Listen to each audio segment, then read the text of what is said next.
Hello students, तो आज हम इस चैप्टर का एंड करने जा रहे हैं। केमिस्ट्री का पहला chapter some basic concept of chemistry, इसका लास्ट टॉपिक हमको स्टडी करना है which is law of chemical combination. ठीक है, तो लॉ ऑफ केमिकल कॉम्बिनेशन वैसे तो 5 लॉ है, लेकिन एवोगैड्रो जो लास्ट लॉ है हमारा एवोगैड्रो लॉ, हम इसको 2 फॉर्म में पढ़ेंगे। ठीक है, तो अभी बारी बारी से एक एक लॉज पहले पढ़ लेते हैं, है ना। तो सबसे पहला लॉ है लॉ ऑफ कंजर्वेशन ऑफ मास। आप कंजर्वेशन टर्म से बहुत सारी चीजें समझ चुके होंगे। ठीक है, कंजर्व होना मतलब क्या कि भाई जो इनिशियल है वो फाइनल होना। ठीक है, उसको क्या बोलते हैं, कंजर्वेशन। क्लियर। हम एक छोटे से एग्जांपल से इसको समझते हैं। फॉर द एग्जांपल मैंने 2 मोल H2 के लिए 1 मोल ऑक्सीजन लिया और 2 मोल वाटर बनेगा।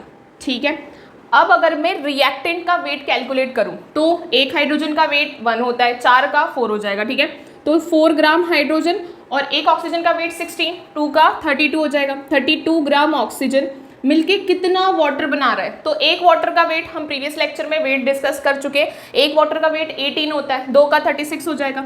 जरा देखो इधर का कैलकुलेशन इधर के कैलकुलेशन से इक्वल आ गया ना।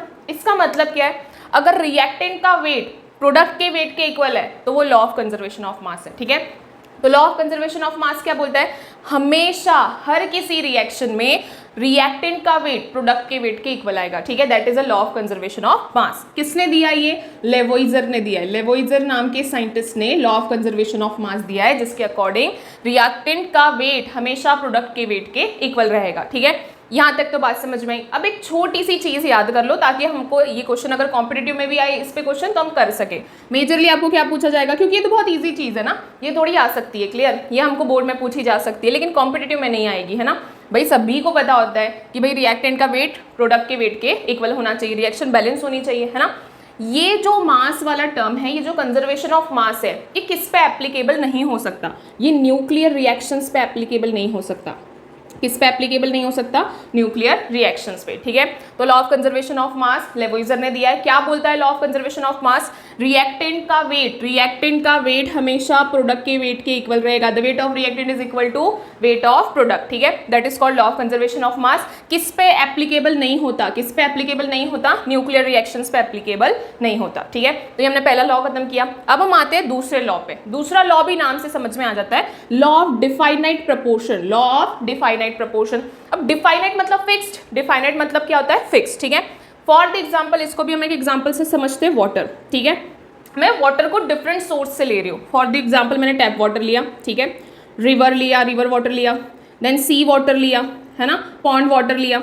अच्छा, अगर मैं सोर्स डिफर कर दे रही हूँ तो क्या ऐसा होगा क्या कि वाटर का फॉर्मूला चेंज हो जाएगा, भाई H2O से H2O2 हो जाएगा या HO2 हो जाएगा, ऐसा होगा क्या, नहीं। भाई वाटर में 2 हाइड्रोजन है, 1 ऑक्सीजन है, ये प्रपोर्शन हमेशा कांस्टेंट ही रहेगा। ठीक है, तो लॉ ऑफ डिफाइनाइट प्रपोर्शन क्या बोलता है, जब भी आप कोई केमिकल फॉर्मूला लेते हैं, जब भी आप कोई मॉलिक्यूल लेते हैं तो उसमें एटम का जो प्रपोर्शन है वो हमेशा कांस्टेंट रहेगा। आप सोर्स चेंज कर लो, ठीक है, आप कोई भी सोर्स ले लो, कोई भी इर्रिस्पेक्टिव ऑफ सोर्स, आप सोर्स कोई भी ले लो, आपका प्रपोर्शन अगर भाई उस मॉलिक्यूल में ऐसा कुछ प्रपोर्शन आया है, कोई भी मॉलिक्यूल, फॉर द एग्जांपल हमने फॉर्म किया CaCO3, इसमें कैल्शियम 1 है, कार्बन 1 है, ऑक्सीजन 3 है। ठीक है, तो ये हमेशा ऐसे ही फॉर्म होगा, किसी भी सोर्स से ले लीजिए। क्लियर, तो source irrespective of source, molecule का प्रपोर्शन, उसके एटम का प्रपोर्शन हमेशा सेम रहता है। ये कौन बोलता है, लॉ ऑफ डिफाइनाइट प्रपोर्शन। ठीक है, इसको आप लॉ ऑफ कांस्टेंट प्रपोर्शन भी बोल सकते हैं। क्या बोल सकते हैं, लॉ ऑफ कांस्टेंट प्रपोर्शन। ठीक है,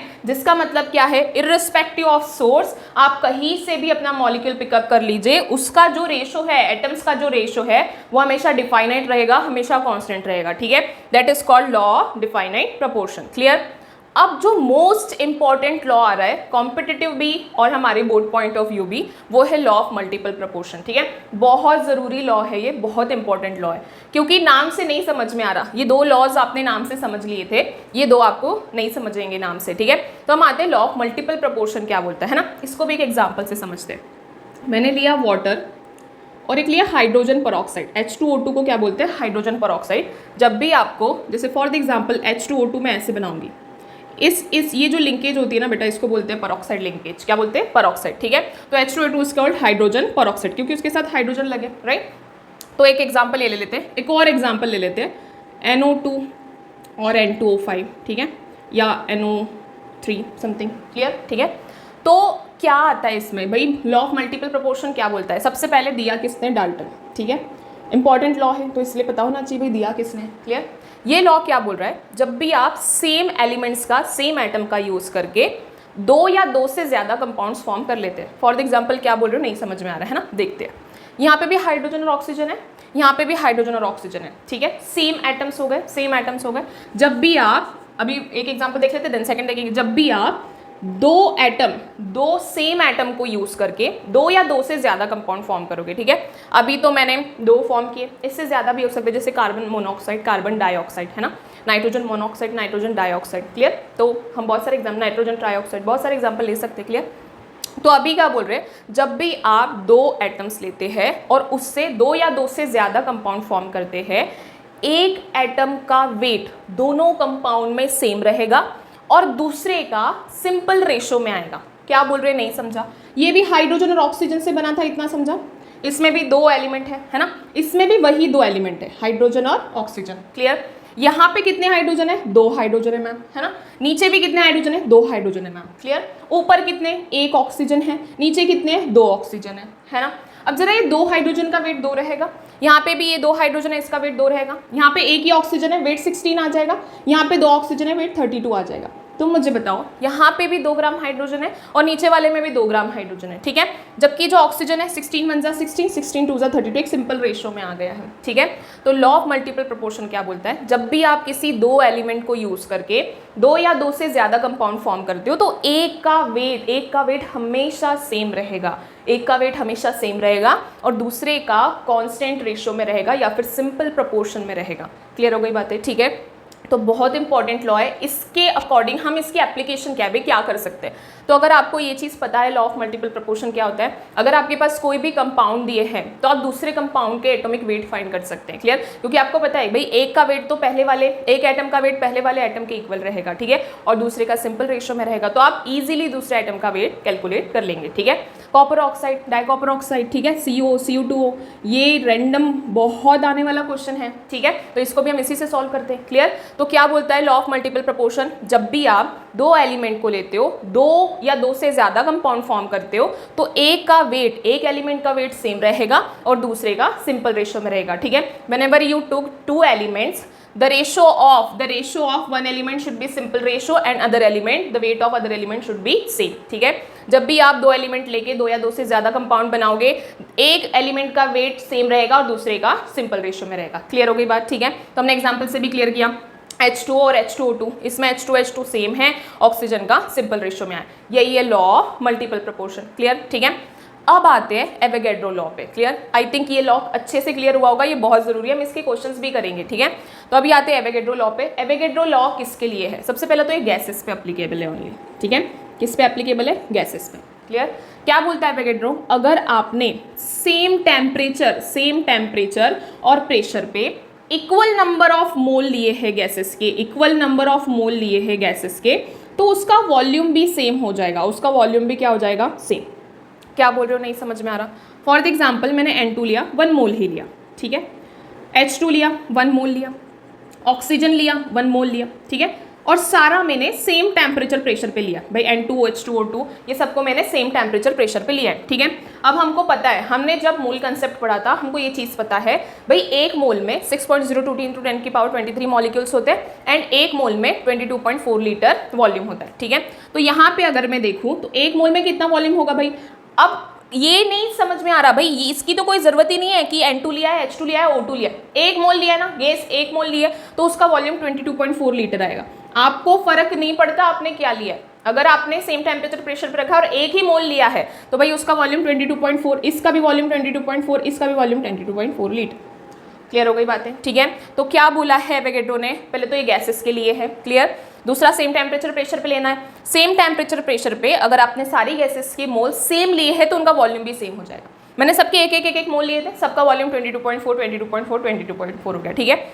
वैसे तो अगर वॉल्यूम के टर्म में देखा जाए तो ये लॉ गेल-लुसेक का है, ठीक है। कौन से साइंटिस्ट, गेल-लुसेक ने बताया था कि भाई अगर आप 1 मोल लेते हो कोई भी गैसेस को, ये सॉलिड पे एप्लीकेबल नहीं है, गैसेस और लिक्विड, ठीक है। अगर आप 1 मोल लेते हो तो वो उसका जो वॉल्यूम रहेगा वो इतना रहेगा, है ना। एवोगैड्रो एक्चुअली रिलेट करता है मॉलिक्यूल से, तो आपने देखा भी होगा मोल कंसेप्ट में जब हमने मॉलिक्यूल निकाला था एवोगैड्रो नंबर यूज किया था, ठीक है। तो मैंने आपको अभी बताया एक मोल में 22.4 लीटर वॉल्यूम होता है। एक मोल में मॉलिक्यूल्स कितने होंगे, एवोगैड्रो नंबर के इक्वल 6.023 इंटू 10 की पावर 23। यहाँ पे भी 6.023 इंटू 10 की पावर 23। क्लियर, ठीक है। तो इस लॉ को दो साइंटिस्ट ने अपने अपने तरीके से एक्सप्लेन किया है, वैसे कुछ भी नहीं है दोनों लॉज में, ठीक है। गेल-लुसेक का वॉल्यूम के टर्म में था, इसने बोला था भैया अगर आप गैसेस ले रहे हो उनके इक्वल मोल्स है तो उनका वॉल्यूम सेम हो जाएगा विच इज 22.4, ठीक है। जबकि एवोगैड्रो ने क्या बोला था, अगर आपने एक सारी गैसेस का मोल सेम कर दिया है तो उसमें मॉलिक्यूल सेम हो जाएंगे। क्या सेम हो जाएंगे, मॉलिक्यूल्स, ठीक है। तो एवोगैड्रो भैया किसके बारे में बोल रहे थे, मॉलिक्यूल के बारे में, और गेल-लुसेक भाई किसके बारे में बोल रहा था, वॉल्यूम के बारे में, ठीक है। तो अकॉर्डिंग टू गेल-लुसेक और एवोगैड्रो लॉ, अगर आपने सेम टेम्परेचर प्रेशर पे किसी गैसेस के इक्वल नंबर ऑफ मोल लिए तो उनके वॉल्यूम और मॉलिक्यूल क्या हो जाएंगे, सेम हो जाएंगे। क्लियर। तो ये 5 लॉज आ जाते हैं, लेकिन हम इसको एक ही लॉ बना देते हैं, तो ये 4 लॉज आपके केमिकल कॉम्बिनेशन के हैं, जो कि बहुत इंपॉर्टेंट है। इसके क्वेश्चन आपको एग्जाम्स में तो आएंगे ही आएंगे, कॉम्पिटिटिव एग्जाम्स में भी आएंगे, ठीक है। तो हम एक बार रिवीजन मार लेते हैं फटाक से, ये हमारा लास्ट टॉपिक होने वाला है इस चैप्टर का, इसके बाद हमने 12 स्टार्ट करनी है। क्लियर, ठीक है। तो laws of chemical combination 4 type के लॉज है हमारे पास में। पहला है law of conservation of mass, हम टर्म से क्लियर है भाई। Law of conservation of mass क्या बोलता है, रिएक्टेंट का वेट हमेशा किसके इक्वल रहेगा, प्रोडक्ट के इक्वल रहेगा। रिएक्टेंट का वेट किसके इक्वल रहेगा, प्रोडक्ट के, ठीक है। ये लॉ किसने दिया है, लेवोइजर ने, और ये लॉ न्यूक्लियर रिएक्शंस के लिए एप्लीकेबल नहीं होता, ठीक है। Next law of definite proportion, according to law of definite proportion irrespective of source, आप सोर्स कहीं से भी वाटर को ले लो, ठीक है, कहीं से भी किसी भी चीज को ले लो, सोर्स का कोई टेंशन नहीं है, अगर उनका प्रपोर्शन पूरे सोर्स के लिए सेम रहेगा, ठीक है। अगर हमने H2O2 भाई 2 हाइड्रोजन एक ऑक्सीजन है तब पानी बन रहा है, तो आप कोई भी सोर्स डाल दो वो वैसा ही बनेगा। क्लियर हो गई। तो लॉ ऑफ डिफाइनाइट प्रोपोर्शन क्या बोलता है, इररिस्पेक्टिव ऑफ सोर्स आपका प्रोपोर्शन मॉलिक्यूल्स का कैसा रहेगा, सेम रहेगा, ठीक है। लॉ ऑफ मल्टीपल प्रोपोर्शन क्या बोलता है, जब भी आप 2 एलिमेंट यूज करके 2 या 2 से ज्यादा कंपाउंड बनाते हो, एक कंपाउंड का वेट हमेशा सेम रहेगा और दूसरे का सिंपल रेशियो में रहेगा, ठीक है। फॉर एग्जांपल वाटर और H2O2 लिया था हमने, तो यहाँ पे भी H2 है, यहाँ पे भी H2 है, तो दोनों का वेट कैसा हो जाएगा, सेम, लेकिन ऑक्सीजन और O2 है, ठीक है, तो इसका सिंपल रेशियो में आ गया 1:2। क्लियर है यहाँ तक, ठीक है। नेक्स्ट एवोगैड्रो लॉ क्या बोलता है, अगर सेम टेम्परेचर प्रेशर पे आपने इक्वल नंबर ऑफ मोल्स रखा है किसी भी गैसेस का, तो according to Gay Lussac volume same हो जाएगा, according to Avogadro molecule same हो जाएंगे। वॉल्यूम कितना हो जाएगा 22.4 लीटर और मॉलिक्यूल्स कितने हो जाएंगे 6.023 इंटू 10 की पावर 23, ठीक है। तो हमारा लास्ट टॉपिक था इस चैप्टर का। अब इस चैप्टर से ही रिलेटेड हमारा 12th में चैप्टर आने वाला है विच इज सॉल्यूशन, जो कि आधा हमारे फर्स्ट चैप्टर से ही रिलेटेड है। तो जितने भी लोग कॉम्पिटिटिव की प्रिपरेशन कर रहे हैं उनके लिए एक रिलेटेड लिंक कर देगा वो चैप्टर, ठीक है। और इसके बाद हम 12th का फर्स्ट चैप्टर स्टार्ट करने वाले हैं which is solution. I think आपको ये लॉ समझ में आए होंगे, अगर आप नोट करना चाहते हैं तो आप स्क्रीनशॉट ले सकते हैं। हम नेक्स्ट लेक्चर में मिलेंगे, तब तक के लिए थैंक यू सो मच।